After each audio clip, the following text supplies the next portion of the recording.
বেশ কয়েকদিন আগে একটি ঘটনা দেখলাম। আমাদের রাজ্যের মুখ্যমন্ত্রী নবান্নের সভাগৃহ থেকে এই রাজ্যের মন্ত্রী, আমলা, বিধায়ক, এমনকি পৌরসভার কাউন্সিলর, চেয়ারম্যানদের উপর প্রচণ্ড ক্ষেপে গেলেন।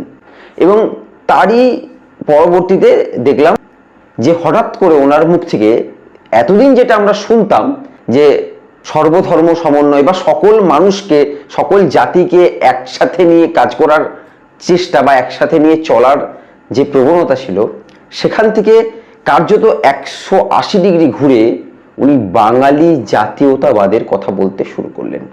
বাহ! দেখুন, আমি নিজে একজন বাঙালি এবং আমার রাজ্য পশ্চিমবঙ্গ, বাংলা অধ্যুষিত রাজ্য। আমি নিশ্চয়ই চাইব বাঙালি জাতীয়তাবাদের কথা উঠুক এবং সেটা লাগু হোক, মানে সেটা যেন হয়। বাঙালি জাতীয়তাবাদ এবং বাঙালির যেটা মূল প্রাপ্য সেটা যেন বাঙালি ফিরে পায়। এরপরেই আমরা দেখি যে বাংলা পক্ষ বলে একটি টিম, গর্গ চ্যাটার্জি, মানে দীর্ঘদিন ধরে বাংলা এবং বাঙালির অধিকার আদায়ের জন্য উনি যে লড়াইটা করছিলেন, হয়তো ওনার মুখে আজকে অনেকটাই চওড়া হাসি। কিন্তু তবুও এর পরেও আমার আরো অনেকগুলো কথা আছে। হঠাৎ করে মুখ্যমন্ত্রী কেন এই 2024 লোকসভা ভোটের পরে, যেখানে 29টা আসন তৃণমূল দখল করেছে, তারপরেও মমতা ব্যানার্জির হঠাৎ করে কি প্রয়োজন হয়ে পড়লো যে উনি এতটাই বাঙালি জাতীয়তাবাদে মেতে উঠলেন? আজকেও দেখলাম, মানে সেদিনের পরেও আজকেও যে ওনার নবান্নের সভাগৃহ থেকে উনি যে প্রেস কনফারেন্সটা করলেন, সেখানে আমরা লক্ষ্য করলাম যে এই যে সারা রাজ্যে বুলডোজার দিয়ে মোটামুটি কম বেশি সমস্ত শহরগুলোতেই উচ্ছেদ চলছে। এবং উনি বললেন যে এই উচ্ছেদ আপাতত যেভাবে হোক বন্ধ করা হোক, তাদের একটা অন্য জায়গায় যাতে তারা ব্যবসা করতে পারে সে ব্যবস্থা করে দেওয়া হবে। কিন্তু তারপরে একটা কথা বললেন, আমরা আমি মেনলি যেটা নিয়ে আজকে আলোচনা করতে চাই, তারপরে একটা কথা খুব স্পষ্ট করে বললেন যে দেখতে হবে যাতে অন্য রাজ্যের লোক এসে বসে না পড়ে। তার মানে কোথাও একটা উনি বাঙালি অস্মিতার কথা বলছেন, বাঙালি জাতীয়তাবাদের কথা বলছেন, এটা খুব স্পষ্ট। এখন প্রশ্ন, কেন ওনার মনে হলো এতদিন পর বাঙালি জাতীয়তাবাদের কথা? এই রাজ্যের আপামর মানুষ 2011 সালে যে মুহূর্তে সিপিএম কে সরিয়ে মমতা ব্যানার্জি ক্ষমতা এলেন, ওনাকে কিন্তু বাঙালিদের একটা ভোটের অংশ ছিল ওনার সঙ্গে, সেটা খুব সত্যি কথা। এবং তারপরেও 2011-এর পর অনেকগুলো নির্বাচন হয়েছে, বিধানসভা হয়েছে 2016, 2021, এই সবেই কিন্তু বাঙালি একটা ফ্যাক্টর ছিল। কারণ আমরা 2021-এ আমরা দেখেছি বাংলা নিজের মেয়েকেই চাই, এবং সেখানে বারবার ধরে আমরা দেখেছি এই ব্যাপারটা যে বিজেপি একটা বহিরাগত দল, এই বহিরাগত দলের বিরুদ্ধে কেউ যদি লড়াই করছে সে বাংলা এবং বাঙালির একমাত্র দল সেটা হলো মমতা বন্দ্যোপাধ্যায়। এটা আমরা লক্ষ্য করেছি, এটা আমরা দেখেছি। এখন এতদূর অব্দি ঠিক ছিল, মমতা বন্দ্যোপাধ্যায় বাঙালির হয়ে বলতেন, বাঙালির জন্য লড়তেন, কিন্তু তাছাড়াও মমতা ব্যানার্জির কি অবাঙালি প্রেম ছিল না? এটা কি আপনারা বলতে পারবেন? নিশ্চয়ই ছিল। তার কারণ আমরা দেখেছি ছট পুজোতে যে বিহারিরা বা যারা ছট পুজো মেনলি করেন, তারা একদিন ছুটি আশা করেন না, সেখানে মমতা ব্যানার্জি দুদিন করে ছুটি দেয়। এবং তার জন্য কলকাতা শহরে একদম গুডস ভিকেলের জন্য নো এন্ট্রি পর্যন্ত ঘোষণা করে দেয়। মানে এটা কিন্তু ওনারা দাবি পর্যন্ত কোনোদিন করেননি যে ছট পুজোয় 2 দিন ছুটি চাই। কিন্তু তাতেও মমতা ব্যানার্জি তাদেরকে তুষ্ট করার জন্য, মানে সেই অবাঙালিদের তুষ্ট করার জন্য মমতা ব্যানার্জি এগুলো করেছেন। কিন্তু আজকে হঠাৎ মমতা ব্যানার্জির কি হলো? এটা নিয়ে এখন বিশাল বড় রাজনৈতিক মহলের প্রশ্ন যে মমতা ব্যানার্জির কি হলো। একটা কথা যেটা দীর্ঘদিন ধরে বাংলা পক্ষ বলার চেষ্টা করছে, এবং বাংলা পক্ষের কথা ধার নিয়ে আমিও এই কথাটা বলছি, সেটা হলো বাঙালি ছাড়া, খুব স্পষ্ট করে বাঙালি ছাড়া যে সমস্ত মানুষ এ রাজ্যে আছেন, মানে সেটা বিহার হোক বা উত্তরপ্রদেশের হোক বা ঝাড়খণ্ডের হোক, তাদের কিন্তু কারোরই সেই অর্থে মমতা বন্দ্যোপাধ্যায়কে ততোধিক পছন্দ নয়। খুব স্পষ্ট কথা। কেন এই কথা বলছি?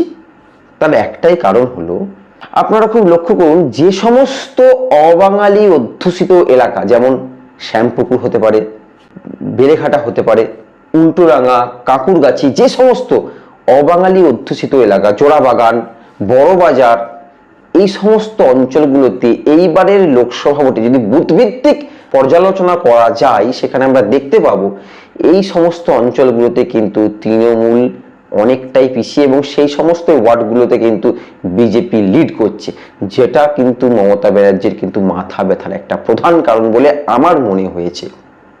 এখন গর্গ চট্টোপাধ্যায়রা দীর্ঘদিন ধরে এই কথাটা বলতো যে অবাঙালিরা কখনোই আমাদের বাংলার যে দল তৃণমূল কংগ্রেসকে ভোট দেবে না, কারণ তারা তাদের দেশওয়ালি পার্টি অর্থাৎ বিজেপি যে ভোট দেবে এবং এটা সত্যি হচ্ছে।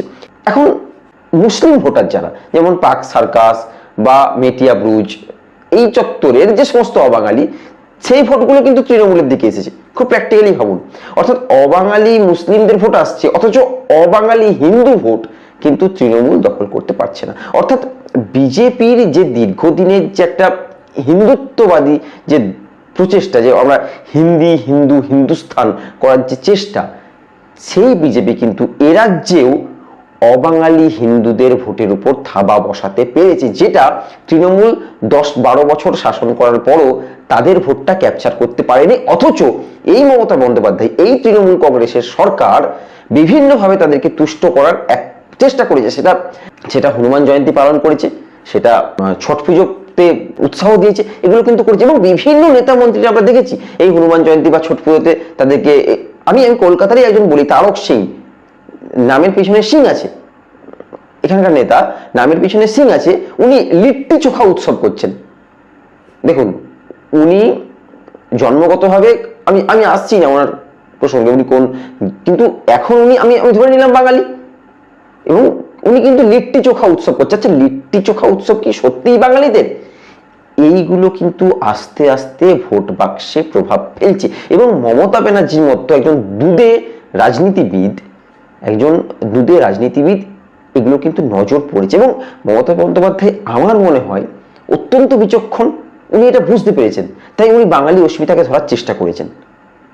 সেজন্যই আজ আমরা লক্ষ্য করলাম বিজেপি যেখানে হিন্দুত্বের তাস নিয়ে খেলতে শুরু করেছে, ঠিক একইভাবে সেই তাসে ট্রাম্প কার্ড ফেলতে চলেছে কিন্তু মমতা বন্দ্যোপাধ্যায় বাঙালি জাতীয়তাবাদ দিয়ে। হ্যাঁ, এখন প্রশ্ন উঠতেই পারে বা মানে আপনাদের মধ্যে প্রশ্ন আসতেই পারে যে তাহলে বিজেপির হিন্দুত্বকে টেক্কা দিতেই কি মমতা বন্দ্যোপাধ্যায়ের বাঙালি জাতীয়তাবাদ? ডেফিনেটলি বিজেপির হিন্দুত্বকে টেক্কা দিতেই মমতা বাঙালি জাতীয়তাবাদ। সেই জন্যই ভোটের ঠিক 2 বছর আগেই উনি ওনার কাজটা কিন্তু শুরু করে দিলেন।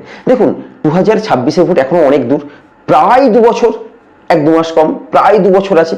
এই 2 বছরের আগেই উনি বাঙালি ভোট ব্যাংকটাকে একদম সিকিউর করতে এখন থেকেই উনি বাঙালি জাতীয়তাবাদী শুরু করে দিলেন। এবং দেখুন, উনি জানেন এ রাজ্যে কম বেশি প্রায় 1 কোটি অবাঙালি আছে, কিন্তু 1 কোটি অবাঙালির চেয়েও 9 কোটি বাঙালির সংখ্যাটা মমতা বন্দ্যোপাধ্যায়ের কাছে বেশি গ্রহণযোগ্য, তাই উনি এটা ধরলেন। এখন এখানে বিজেপির একটা প্রশ্ন, বা দেখুন বিরোধীদের প্রশ্ন, যে তাহলে এই মানে লাস্ট যে লোকসভা নির্বাচনে উনি বহরমপুরের মতো সিটে সত্যিই কি পশ্চিমবঙ্গে কোনো একজন বাঙালি ছিল না?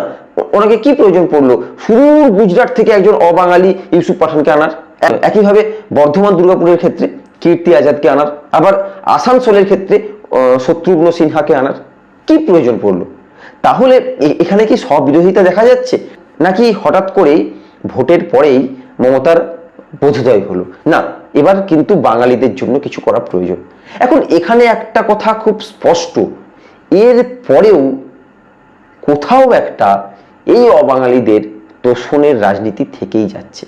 তার কারণ একটা, ভারতবর্ষের অন্যান্য রাজ্যগুলো, যেমন আমরা মহারাষ্ট্র ধরি, সবাই কম বেশি মহারাষ্ট্র যেমন মারাঠিদের নিয়ে খুব পজিটিভ, একইভাবে দক্ষিণের রাজ্যগুলো তামিল বলি, তেলেগু বলুন, কন্নড় বলুন, মালয়ালম বলুন, তারা নিজেদের মধ্যে খুব পজিটিভ। বাঙালি কেন হবে না? ডেফিনেটলি হোক। কিন্তু আজ মমতা বন্দ্যোপাধ্যায় যে যুক্তি দিতে চাইছেন যে আসানসোল সিটটা বা আসানসোল এলাকাটা ঝাড়খণ্ড লাগোয়া, সেখানে অবাঙালি ক্যান্ডিডেট দিয়েছেন। আচ্ছা, আমরা ঝাড়খণ্ডে কোনোদিন বা বিহারে কোনোদিন এই ঘটনা দেখতে পাবো? বিহারেরও তো পশ্চিমবঙ্গ লাগোয়া জায়গা আছে, সেখানকার দল, মানে সেখানকার কোনো বিহারি দল আমরা দেখতে পাবো একজন বাঙালিকে প্রার্থী করছে না? কেন বলুন তো? এটাই হলো আমাদের সমস্যা। আজকে যদি মমতা বন্দ্যোপাধ্যায় সত্যিই বাঙালি জাতীয়তাবাদের নিয়ে কথা বলেন বা বাঙালি অস্মিতা নিয়ে কথা বলেন, সেটা একজন বাঙালি হিসাবে ডেফিনেটলি গর্বের কথা। কিন্তু এর কিছু নেগেটিভ দিকও থাকতে পারে, যেমন ধরুন এ রাজ্য থেকে অনেকেই গুজরাট, মহারাষ্ট্র প্রত্যেকটা রাজ্যে কাজ করতে যায়, সেখানে যদি তাদের উপর একটা ইম্প্যাক্ট পড়তে পারে, আবার একইভাবে তারাও এ রাজ্যে কাজ করতে আসে। এখন তাদেরকে যদি এরকম হয় যে অন্য রাজ্য থেকে আমাদের রাজ্যে যারা কাজ করতে আসছে তাদের যদি কাজ কেড়ে নেওয়া হয়, সেটা কিন্তু খুব খারাপ হবে। তাই মমতা বন্দ্যোপাধ্যায় আজকে বললেন যে আমি কারোর কাজ কাড়ার পক্ষে নয়। দেখুন, কাউকে আমি কাজ দিতে না পারি কিন্তু কাজ কেড়ে নেব, এইটা কিন্তু তার পক্ষে নই।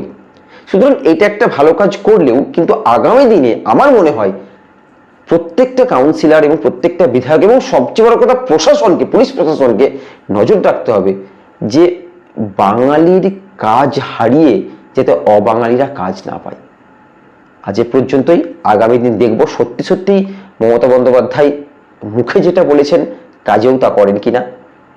এবং বাঙালিদের জন্য দেখুন, আর কে বলবে বলুন তো বাঙালিদের জন্য? একজন বাঙালি মুখ্যমন্ত্রী ছাড়া বাঙালিদের হয়ে, বাংলার হয়ে কথাটা কে বলবে আলটিমেট? যাই হোক, আজ এ পর্যন্ত। আপনারা ভালো থাকুন এবং বাংলার জয় হোক। জয় বাংলা।